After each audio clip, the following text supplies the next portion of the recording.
Hello, everyone, and welcome to the RV Book Fair 2024. I'm Lucia Matuonto, creator of the Relatable Voice podcast, and your host for this incredible journey we are about to embark together. It's hard to believe that only 3 years ago, this journey began with just a podcast and a simple mission to create a space where authors could share their stories and connect deeply with readers. The Relatable Voice started as a virtual road trip, meeting authors and creatives from all around the world. And soon we realized we needed something even bigger, an event to celebrate these incredible voices and these stories. And so the RV Book Fair was born. The RV Book Fair is an annual event for book lovers that gathers authors and creatives who share a love for storytelling.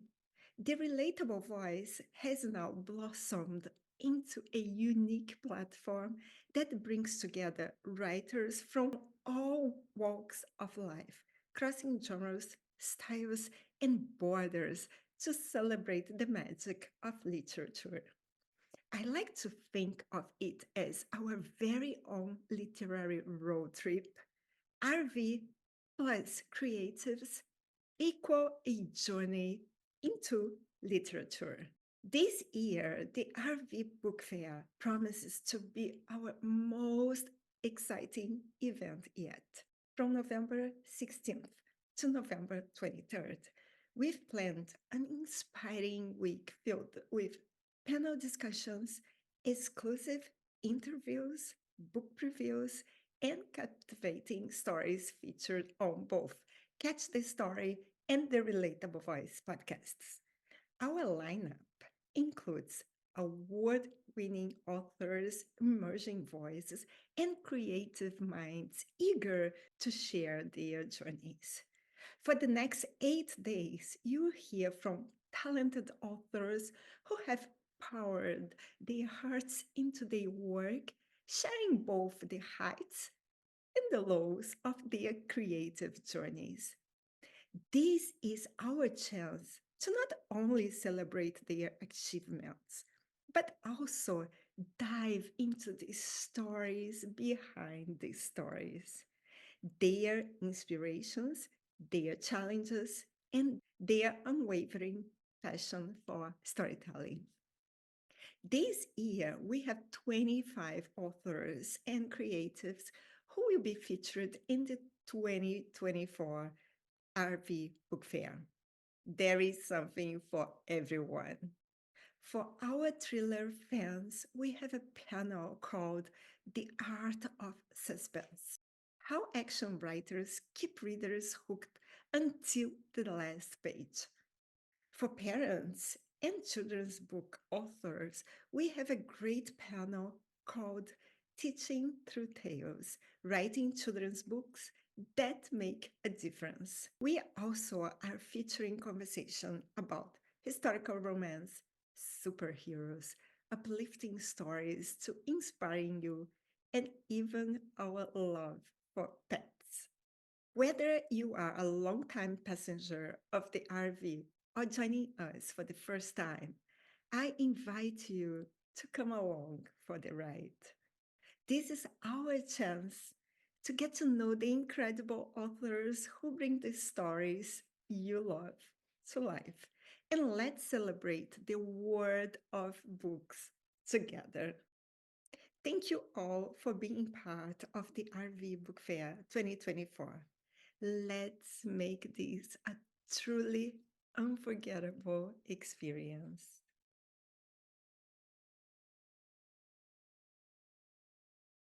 Hello, everyone, and welcome to the RV Book Fair 2024.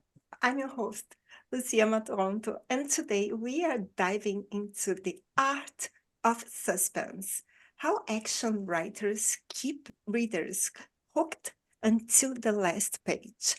We have an exciting lineup of authors who know how to captivate readers and keep them on the edge of their seats. Joining us are two outstanding suspense authors, Gary Smith and Sean Bridges. So I want to welcome you. But before, I would like also to introduce you to my friend and co host, Pat Backley.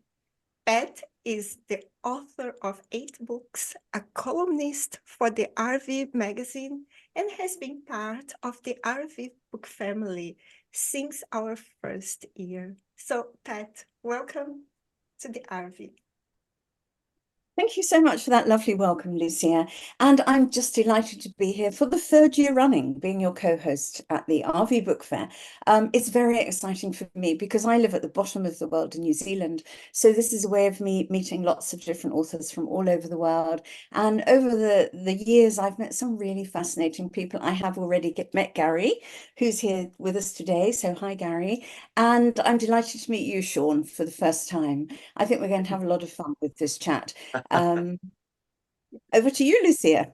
Thank you, Pat, for the kind words. So, all right, let's break the ice and dive into the suspenseful world of our authors with some fun questions. I will start with Sean. So, Sean, suppose you had to spend one night in a haunted house in handcuffs, but you get to bring one movie character to protect you.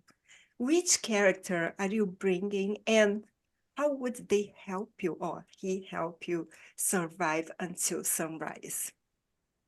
Ooh, I can bring one character with me. I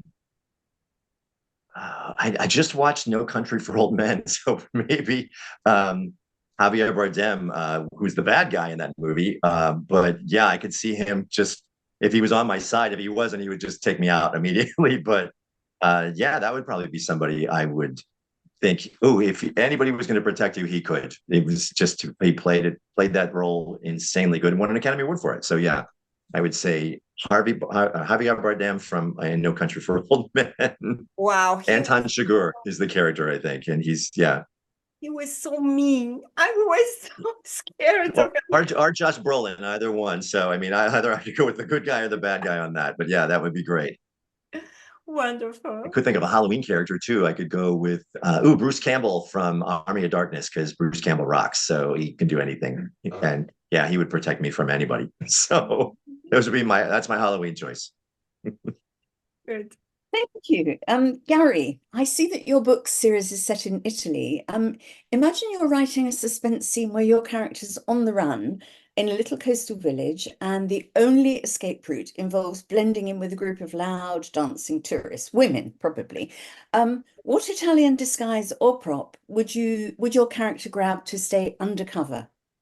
Well, if they're tourists, I would disguise myself as an American woman. It would be more comfortable, and I could be more at ease with the character, you know. But if I had to disguise myself as an Italian woman, it would probably be uh, Patrizia and my cousin in the village where I lived 6 months, you know, because be most associated with her, and pick up a lot of her mannerisms. So it'd probably be her.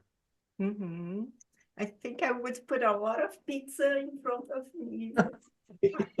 Absolutely. I'm a little tall to disguise myself as a woman. And I'd stand out quite a bit.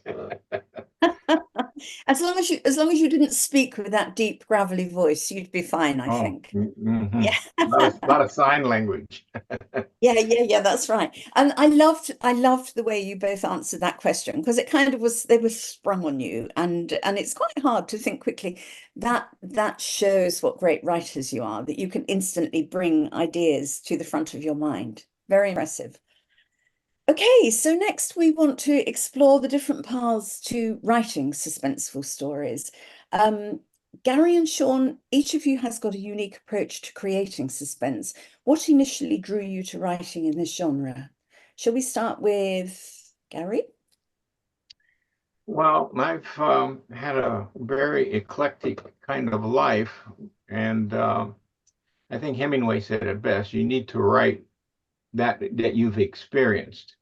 So for me, I started writing like you late in life, and I just started writing from what I knew, the experiences that I had. There was no plan to be suspenseful. It was no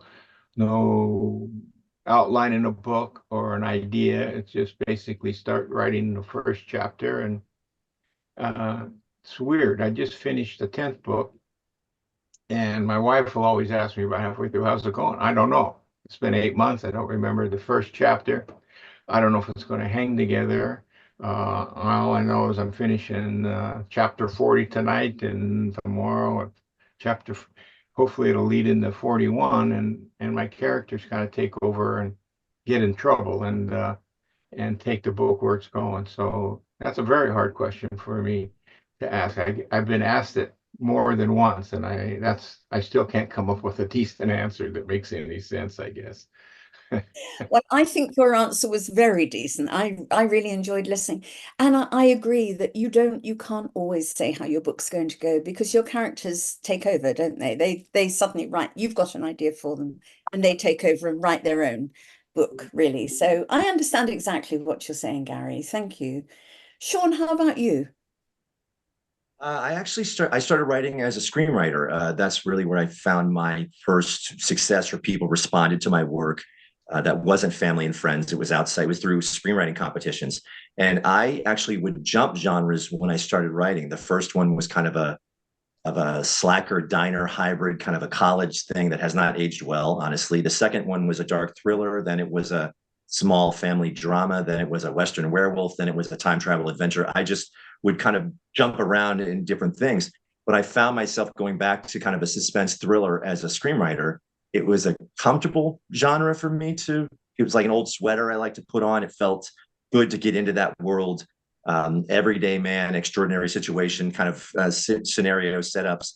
And then when I started writing novels and books, I actually like the idea of screenwriting has a certain structure, but novels, I think, is like jazz. You can kind of do anything you want as long as you keep the reader wanting to turn the page. And there's something about the suspense thriller genre that you can give just enough literal information that keeps the reader wanting to move through the story. So I've written now 4 books, and 3 of them are suspense thrillers. So just I can see it's something that I like to kind of just go back to. It's a comfort zone, and even the stories that I'm thinking up for future books or screenplays both kind of seem to revolve around a suspense thriller. So I'm finding as I continue working, yeah, it's a genre I'm comfortable with. Mm-hmm. And Pat, do you think you would be able to write suspense? I was just going to say that exact same thing. I am so in awe of you guys because I write historical fiction, memoirs, travel, bit of self-help. I could not begin to write suspense. Maybe I'm too much of a scaredy cat. Maybe I don't like suspense myself. It frightens me a bit, especially now I'm on my own. You know, you kind of I don't want to think who's going to come through that door next or whatever. I so admire you guys for doing it though. I just don't think I've got the mindset. So it's Well, definitely a that's a skill. suspense thriller story right there. Just you being on your own, and who's I outside know. the door. So it's an easy setup, really. It's like, yeah, there you go. There's a suspense I thriller know. story right there. So Yeah, I don't ask me to write a memoir. You know, I mean, yeah, or something in your genre. It's and I get lost going around the block, so my travel guide would be pretty short. So it's like, we're lost already. I don't know where I'm at. So no, well, I think who knows? Who knows? You may have inspired me to have a little go at suspense. You may have made me really brave. Who knows? I Okay, think I Lucia, think it's your turn, I think.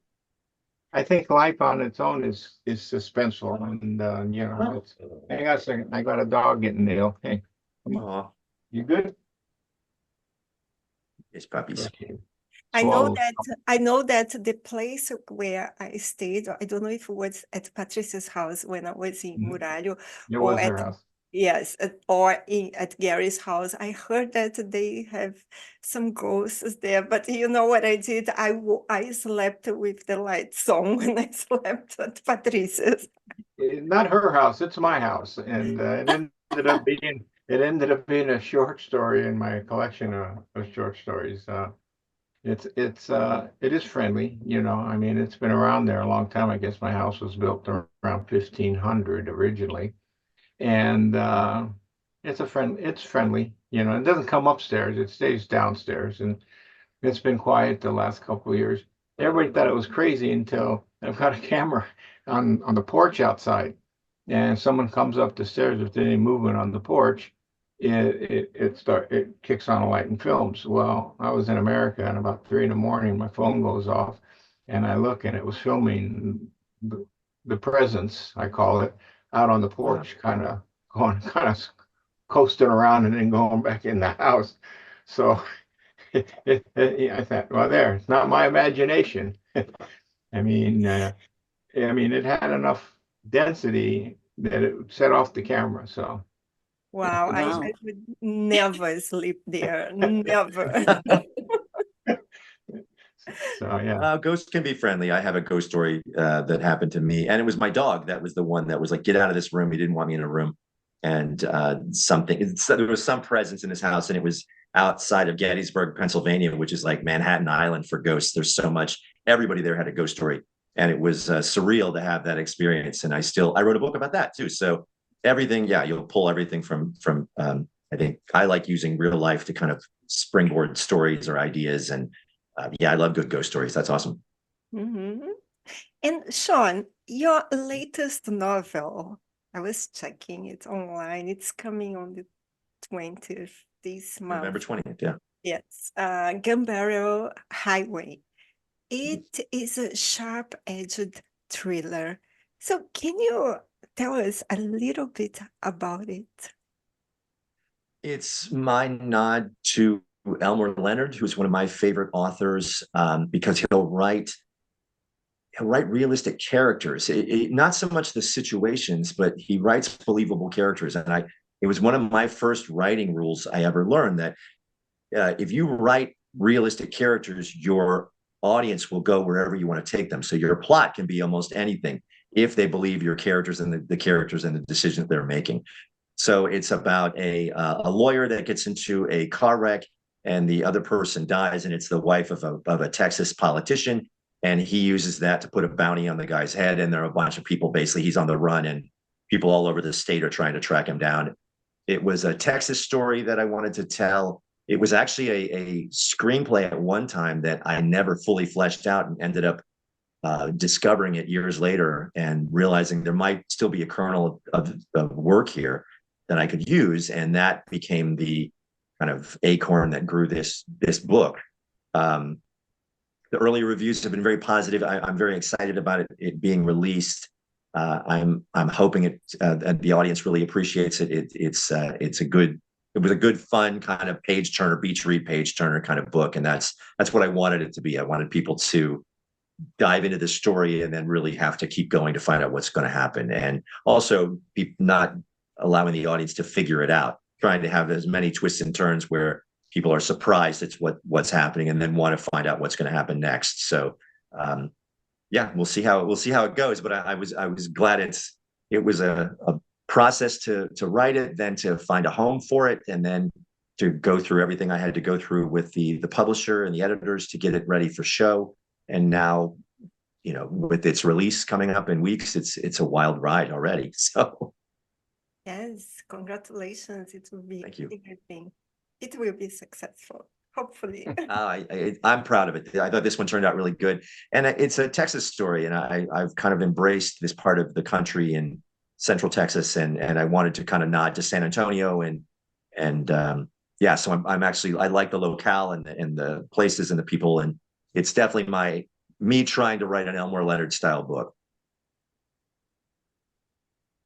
May I just ask a question, Sean, that Sure. isn't, I know it's not terribly relevant, but did you find the jump from screenwriting to novel writing a difficult one? Because it's quite a different thing, isn't it? It's quite. Screenwriting is very structured, and in fact, you're writing for people that don't read. So the more white on the page, the better. You basically have to learn to say the most with the least amount of words. And when honestly, I transitioned to novel writing because the only people that were reading my work were agents and managers and production companies, and then it would pinball around a production company. One person would say no, and that was the end of the journey for that story. It was kind of going through Hollywood in itself is its own tale, I can tell. But I actually found writing novels more comfortable. You can spend more time, detail, but at the same time, it's a balancing act because you can't get in the weeds where it gets boring or you lose track of the story. You have to still keep the momentum going. But yeah, I find it, some stories seem to fit the screenplay format better. And I've realized over the years that there were ideas that I tried to tackle as scripts that didn't work, that maybe were waiting for me to figure out how to write them as a novel. And that's what my latest book was, which was a script I just couldn't get a handle on. And I realized when I looked at the pages that I had, I thought, hey, there might be something here. I think if I just took my time with this, I think it's a much better story instead of trying to, this has to happen by 30 pages. This has to happen by 55. This has to happen by 75, 120. It's a different, snow skiing, water skiing. This might be a good way to look at it. It's skiing, but yeah, it's different way, different muscle you use different ways to do it. Right. Oh, thank you. That's fascinating. It's a question I've always wondered, really. So you've answered it beautifully. Thank you so much. You're welcome. Gary, In the Blood is the 8th book in your award-winning Worrell Steelgrave series, which I remember asking you about last year, that series. Can you tell us a bit more about the series, please?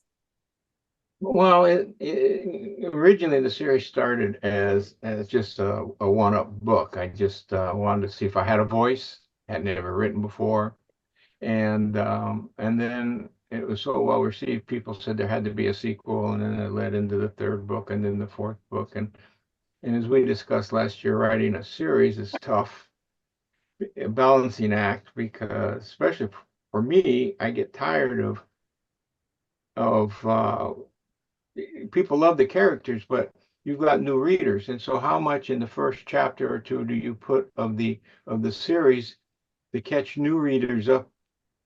You put a little too much and you lose the old readers. They've heard all this, and for the author who's written that first chapter and introduced people to the characters in the series 8 times, it gets real boring, and it's very hard to Raymond Chandler said that when you're in your head, you're not being very creative. And I find that to be true. So those first chapters, you're always kind of, at least I am in my head, trying to make that balancing act. And then by about the 3rd chapter, it takes off. So that being said, In the Blood, like all of them, it has to do with generally something that's irritating me. It's kind of an underlying message or thing to the story. In that particular book, his good friend, who's an ex police officer living in Italy, who become a technical writer or a writer, was writing a book about the manipulation of the stock market, and particularly how wars get manipulated in the war to make a lot of money for a lot of people. And he was writing an expose on that. And as it got close to the end, he had to go into hiding. So the FBI asked my character, Warren Steelgrave, to see if he could find him, because they were worried. Everybody wanted the information that he had, some to keep it from being published, others to get the information to punish people. So they find themselves both running through Italy and America for their lives. And in the course of this, my main character's long-term love of his life and he are separated. So the underlying thing is how do you deal with that and not keep it from keeping your focus on saving your life. And Jack, his good friend, is kind of worried about that, and so that's kind of the gist of the story, and it's moving along, but it's those doubts you have about love, and where do our relationships to somebody come from? Are you born with it? Is it just in the blood? Uh, or is it environmental? My main character has been married 3 times, and so he's starting to doubt if this is just his destiny in his love life. But that's all kind of hidden underneath the story of intrigue and I don't know. It's been well received. It's won another award, international award, and so I guess it works somehow. Yes, and But you mainly, most won. of my stories have something that's pretty common to everyday life to most people, kind of underneath the main plot, that Mhm. some people pick up on, and it's like others, it just goes by 'em, which is fine too. They love the story, but they don't, and then I've gotten emails from people who say, that could have been me.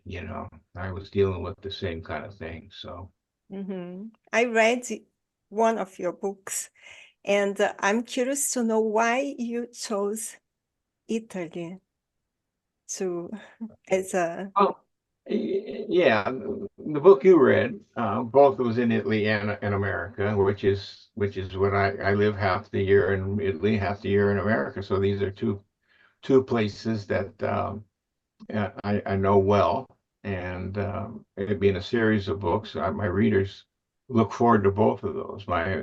Most of my books are in, well, the first two are both in Italian and in English, but most of the books are in English, and my English readers, I think, like the experiences that go through in Italy.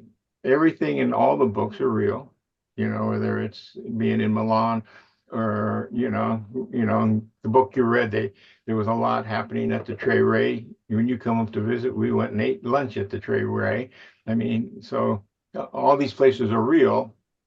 And then being an award-winning photographer, in a different lifetime, on my phone I have 4,000 photographs. So I can, if I'm talking about going into the Galleria for the first time, I can add that picture in that section or that scene, which brings the reader to Italy, and they can visualize being walking into the Galleria or the Piazza for the Duomo, etc. So that's why Italy. Yeah, it's beautiful, Italy. It's the perfect place to. A lot Also, of all mafia. those old streets, all those Yeah, old that's a nice streets, place to be. all those old streets bring a lot of intrigue. Oh If yeah. you've gone down an alley and you can slip a photograph in there of a darkened alley that's from the Renaissance, it just adds to that suspense. I think as authors, we all do our best work when we write about things we know, experiences we've had, and Gary, you're an absolute example of that. The next section we want to talk about is crafting compelling characters. Many readers say that they connect best with suspense stories when the characters are well developed. How do each of you craft your characters to enhance the suspense? Do you have any particular methods of making your readers feel invested in the outcomes? Shall we start with Sean? Sure. Characterization honestly is the most important thing for me in telling a story. I think they just have to ring true. Not everybody is black and white. And I think a lot of everybody's shades of gray. So decision making, any things the characters do, it just has to. This is, I think I try to put myself in the mind of the character and not necessarily agree with the character, but at least understand their motivations and the things they're doing in the scene. Does it make sense? Is it realistic? I'll do research on characters if they're a certain job or a certain type. Um, I will pull from real life and anecdotes. I work as a bartender right now, which is a great way to kind of just connect with people and hear stories. I have a little book that I keep with me that I'll jot down lines I may never use or little sayings that I'll hear at the bar that I'm like, oh, I got to remember that. And then it could spark something. I've written characters that, you know, um, I think you have to be honest to your characters, and then some characters might do or say things that you would never, ever, ever think. But that character is perfectly fine with it. The bad guy isn't the bad guy. He thinks he's doing it for right reasons or has reasons in his mind. Even I'd like to think I come from a family of strong women. I like strong female characters. I don't like to write damsels in distress, things like that. I like women that actually make realistic, honest decisions and don't. I don't know why this popped in my head, but I watched George Romero's Night of the Living Dead. It's almost Halloween here, and the woman character is constantly tripping as she's running away from the monster, and it's like it seems so dated and such a throwback that she can't get her act together. And I'm thinking, if she was a modern day heroine, she would have sprinted away from this no problem. And it was the way they crafted kind of female protagonists or antagonists in the past. But yeah, I like to be honest to my characters and locations too. I love locations that are unique in the world. I'm not from anywhere, so I've lived all over. Grew up in the military, so moved a lot in my life. And I've always been fascinated with places around the world that are unique to that place. Las Vegas is a setting for a screenplay I wrote because it's unlike any other place in the world, whether you like it or not. You can gamble anywhere, but there's no other place like Las Vegas. The swamps of Louisiana are a very distinct language, music, lifestyle that you can't find anywhere else. Texas, honestly, is as independent as it gets. It's its own place in the planet. So I'm drawn to interesting characters, interesting scenarios, and just the characterization is probably a key in crafting any story, I think, no matter what genre you're in. And sometimes, Sean, do you use real people as... You can never carbon copy real people, but I will definitely, I think it's fair game if you know a writer that they may use pieces or things or a personality trait or something. It's a grab bag of stuff you can pull from. So yeah, I will find that I'll pull things from real life a lot. Not necessarily, but I am also adamant that you don't make, if I'm making a character, it's not like that friend of mine who I know who's exactly like that, but he may have traits or she may have something that I'll just remember. A friend had a crazy license plate that was a purple license plate that I used in this book just because it was the oddest thing. It was something that I remembered from that I used. So yeah, you'll grab bag from real life all the time, I think. I do this. Yeah, I agree entirely. I have a friend, he lives in London, and I met him a couple of years ago just for coffee. And he said to me, "Oh, Pat, do you ever write about real people in your books?" And I said, "Oh, yes, I kind of draw, as you say. Sean, you draw bits from different people." And I said to Robert, "But actually, did you realize that you were Jeremy in my Daisy book?" And he said, "No. What? How? I don't understand." And I said, "Did you not pick up that he's very tall, very handsome, very well spoken, black, very well educated?" He said, "Oh my God, is that me?" I said, "Yeah, it's absolutely you." He said, "I'm going to go home and read that book again." And so, as you say, we just, I didn't realize I was writing about him, that I was using him so much. But it was only when I reread it, I thought, "Oh my God, that's Robert." And as you say, Sean, we do it without even knowing, I think, some of the time. There's an actress that I've been working with. I do audio productions on the side too, where it's like movies for your mind. And I'll work with a lot of actors, film and TV actors in and around Central Texas. And there's an actress that I work with. Her name is Patricia Zamora, and she has a presence about her. She's a real big theater actress in San Antonio. And I modeled one of the characters, the woman detective, or the woman kind of a police detective that's on the hunt for this man and is trying to find him before things really go south. I kind of modeled some of her characterization after Patricia, and she's recording the audiobook now. And I when she was like, "Well, how should I read this character?" And I'm like, "Well, it's basically you, so read her like you." And she was like, "Oh, that's..." I kind of in my head, in some of the things, just the way she was. She's actually a teacher, but her presence and the way she is with actors and the way she is in a group, I don't know, she seemed more police detective to me. So I kind of used her as a model to structure that character. And then I did all sorts of research on the San Antonio Police Department and things like that. But yeah, I love pulling from real life in those aspects. Yeah, I think it just makes your writing more believable, doesn't it? Yeah. Sorry, Lucia, your turn. No, and I was going to ask Gary, do you have particular methods for making readers feel invested? Well, Shelby Foote, I think, said it best for me that the greatest gift a writer can have is the ability to observe people in action and the way they voice, and that's where you learn to write dialogue is by observing people. And like I said, I had an eclectic work life. I started as a laborer and then become an apprentice electrician and then become a small business owner and turn it into a multi-million-dollar national business and then retired and decided to start writing. Well, along that journey, because you're working with people, you're working in some instances with attorneys, sometimes with your good friend that you're going to work every day with for 6 months, helping them dig ditches, is trying to put work on the table. And I guess I had a gift of just observing people. You absorb their actions, and I think the best way I've told other writers is to define a character is let them define themselves through dialogue and mannerisms, and they walk into a room to let them put the dialogue in their head as a thought of what's maybe concerning them or doing with them, and especially in interaction with other characters in the scene. And so they'll kind of define, for me, they kind of define themselves. I don't set apart and say, oh, this guy's going to be tough or this one's going to have a lot of empathy or I don't think about them like that, although sometimes you will describe a character as, from the prognostic's point of view, he's in a suit that doesn't quite fit and his sharp features, he's a little mousy looking, and to set the scene.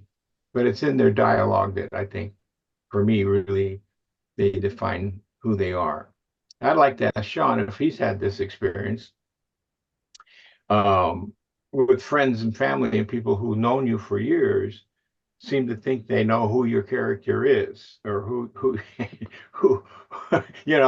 we know who this character is, we know who that character is, and that's a bit of a problem sometimes. No, I know. I've had.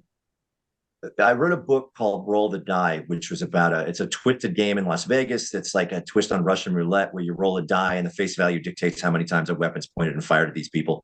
They play 3 rounds and they win. And I remember coming up with people who would actually volunteer for this game. And I came up with this character that was I think I let my id go wild. And when I wrote him, I did a couple chapters from each character's point of view: green man, blue man, red man, white man, the kind of characters that were playing this game. And this one guy was I don't know where he came from. I wrote his chapter. And when they recorded the audiobook, I remember my parents were going on a road trip and I'm like, please skip that chapter. Just skip chapter 17. You don't need to hear that one. Because I do think you go where the characters are taking you and it may not be any place you want to go. But I think you have to be honest to the character you created. And if they want to go there, then you have to go. That's part of the writer's responsibility. But yeah, I'll have. I think in this last book, I definitely pulled from some people in my past or stories that I had heard and filed away for later use. So, but I've never had somebody reach out. Was that me? It was like I did have a cousin that I said that's actually you I'm kind of talking about, and he was like, yeah, that is me. So usually on a positive, not on a negative, like, oh, they're a horrible jerk. Yeah, that was you. You were the worst person ever. And I wrote at this. But I like that. Yeah, I'm a firm believer that any connection to a writer's fair game, you're probably going to end up in their work some way or another. Yeah, I'm fortunate that my wife has only read the first 3 chapters of my first book and started crying and just put it down and has never read another one of my books. She says I was giving up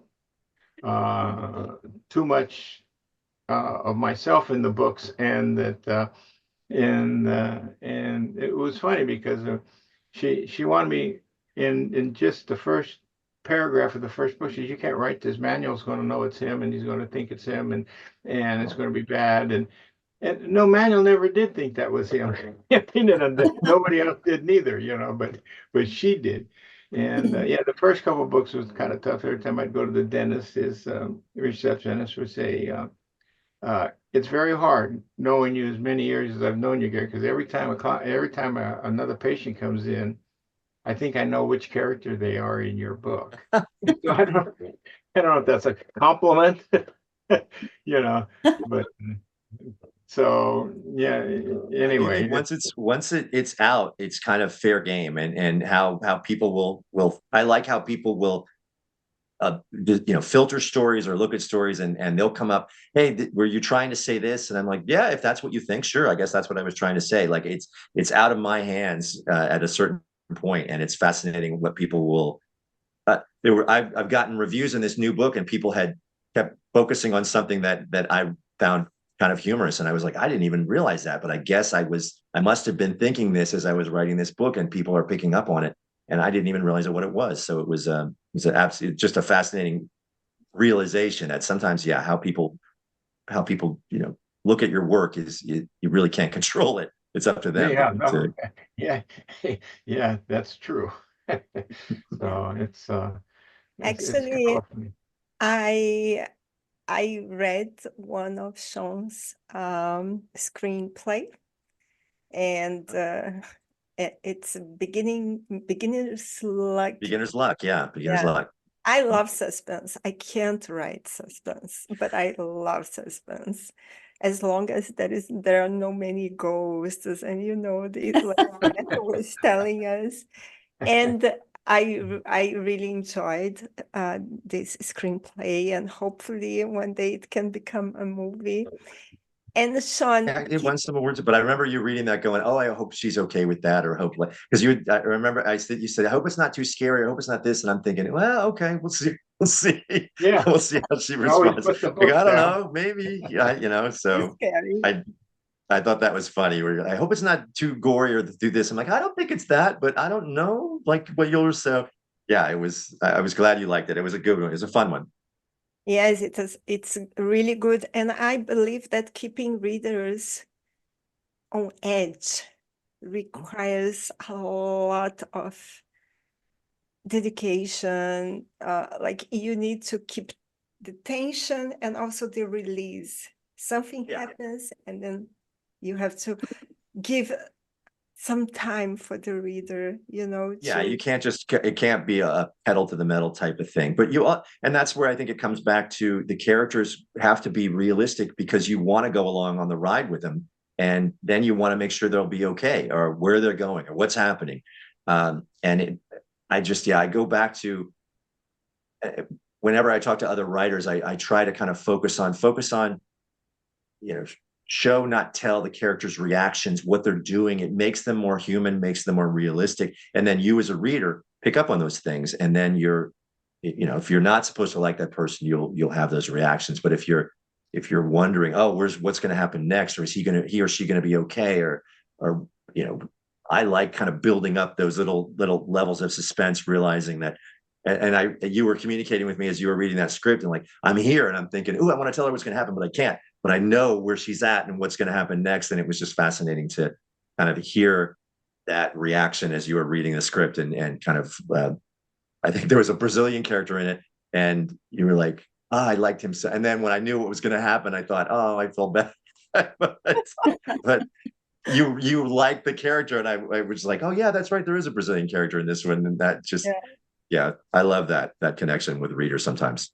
read actually. I The don't only time Was I read, ever yeah. got in trouble with, only time I ever got in trouble with a character was she was kind of a main character in the first three books, and in the fourth book, on the first page, she gets murdered, and I heard from fans about that. Why would you murder her? Oh, she was my favorite character. And so it That's happens. misery, man. That's the misery. It's life, They may kind of grab you and kind of make you write it out, make you change the story. Yeah. Yeah, so. I can't hear. I don't Characters know. are important. I think we all agree characters are very important to this, more than, like Sean said, more than the plot or the story. they want to see where their character is going to go or how he's going to handle the situation. And so it's very important. I refuse to kill a character. That's why I can't write horror, suspense, crime. So, Pat, would you like to ask them about what's coming next, please? Yes, of course. I don't like this bit because it means we're coming to the tail end of the discussion, and I so thoroughly enjoy discussing with other authors about their work. But yes, I have to accept that, you know, we all have lives to get on with. We can't talk forever, although it would be jolly nice. So Sean, perhaps you could tell us about your next project. Let's see. I have an audiobook that we've been working on. It's basically it's 50 voice actors, and it's probably 4 hours, 4+ hours. I'll probably split it up in two, called Parasite Zero. That's coming out next year.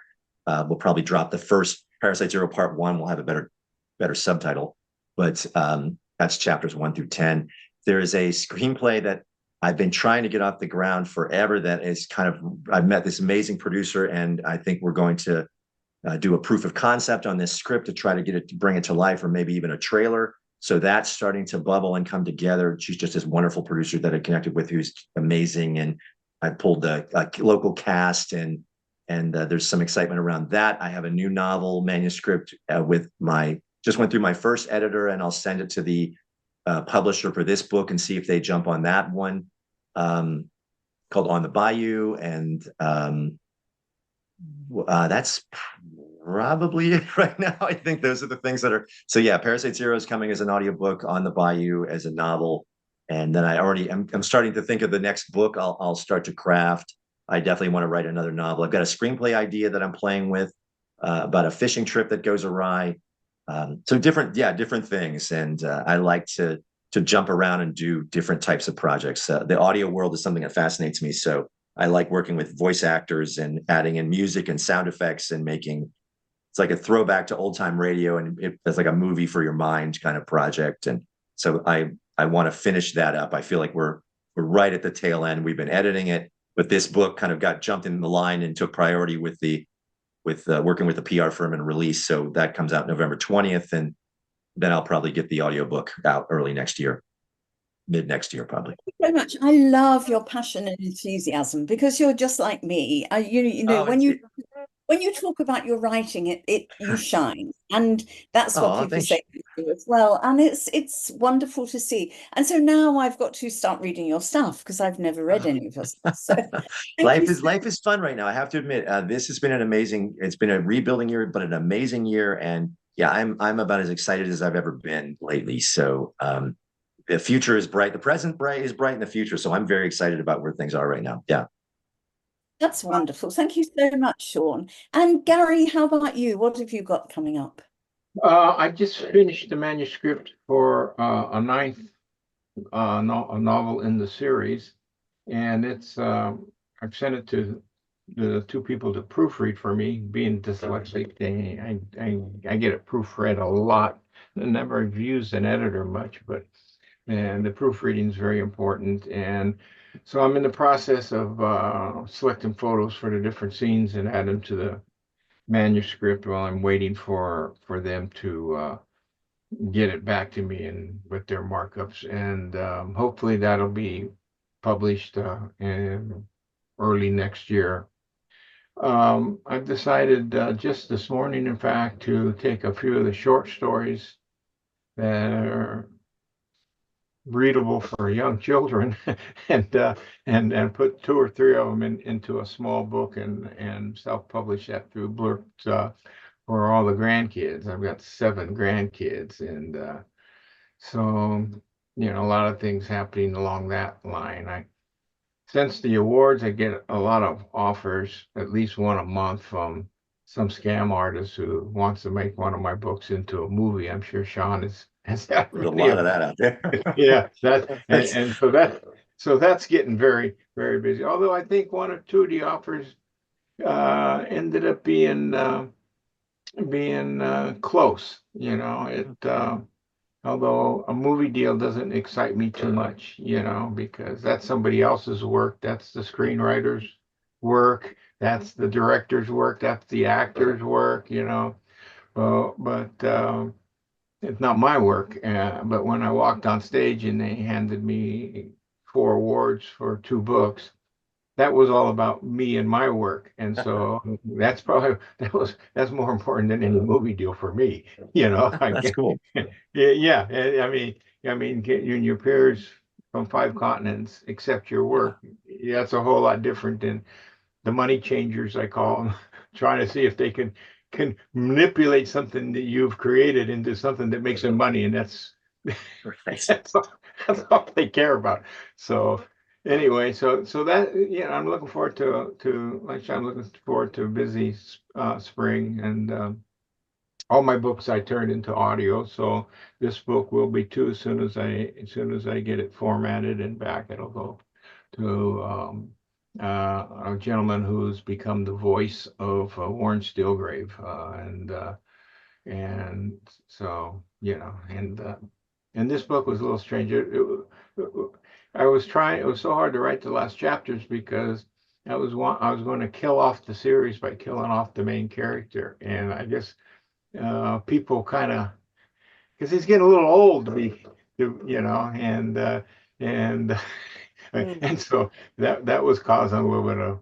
So I think there'll probably be at least one more in the series because he he didn't die. He did survive. So anyhow, but it has to do. This book has to do a lot with getting old and how we face that, and because he can't do the things he was doing 3 years ago, and he doesn't want to die in a wheelchair. He wants to die out there on the front line, saving somebody out of a fire or something. So I'm anxious to start another novel too, probably in the next 4 or 5 weeks. Nice. Don't kill Warren, please. No, he's not that old. You sound like my daughter, my older daughter. And they all love the characters, and they love that character. And he's very flawed, as you read that book. Yeah. He doesn't get any better. He doesn't become a I like him. And every time I read, at least this book, I was thinking about Gary. I said, Warren is Gary. Yeah, you told me that. Yeah. Yeah. Yeah, maybe he needs to die. We start talking. All righty. It was good talking to all of you. Yeah, Thank, this is really fun. thank you, Gary. Thank you, Sean. Thank you, Pat, for yes, for sharing such incredible insights into your writing process and all this creativity and the art of building suspense. And I hope you enjoyed this conversation. More amazing things are coming in the next days. We'll be featured in the Relatable Voice magazine. You'll be on Brand Education, wordauthors.org, and many other things. And also, Pat, thank you. I hope your jet lag is not that bad. No, not at all. No, it's been a very illuminating morning. Thank you so much. Morning for me.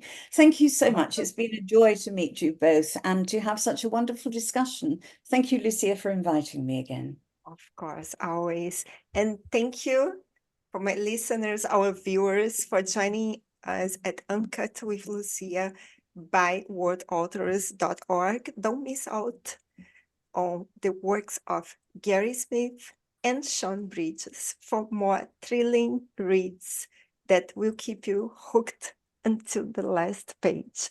And if you want to learn more about the RV Book Fair, please check out our website, www.relatable-media.com, and grab our magazine for free. And Gary is our cover star in November. So thank you very much and see you soon.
genres, styles, and borders to celebrate the magic of literature. I like to think of it as our very own literary road trip. RV plus creatives equal a journey into literature. This year, the RV Book Fair promises to be our most exciting event yet. From November 16th to November 23rd, we've planned an inspiring week filled with panel discussions, exclusive interviews, book previews, and captivating stories featured on both Catch the Story and the Relatable Voice podcasts.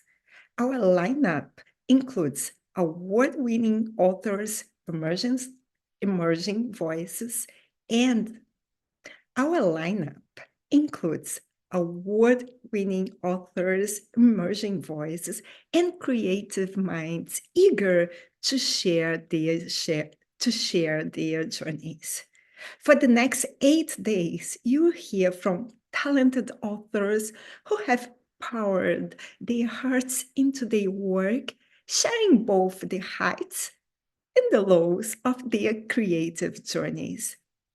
This is our chance to not only celebrate their achievements, but also dive into the stories behind the stories, their inspirations, their challenges, and their unwavering passion for storytelling.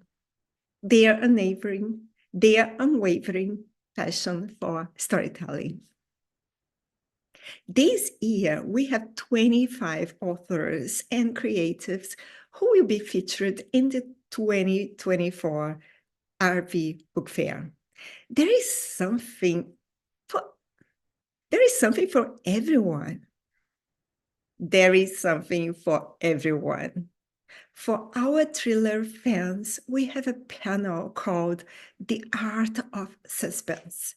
How action writers keep readers hooked until the last page. For parents and children's book authors, we have a great panel called Teaching Through Tales, Writing Children's Books That Make a Difference. We also are featuring conversations about historical romance. We also are featuring conversation about historical romance, superheroes, uplifting stories to inspire you, and even our love for pets. Whether you are a longtime passenger of the RV or joining us for the first time, I invite you to come along for the ride. This is our chance to get to know the incredible authors who bring the stories you love to life. And let's celebrate the world of books together. Thank you all for being part of the RV Book Fair 2024. Thank you all for being part of the RV Book Fair 2024. Let's make this a truly unforgettable experience.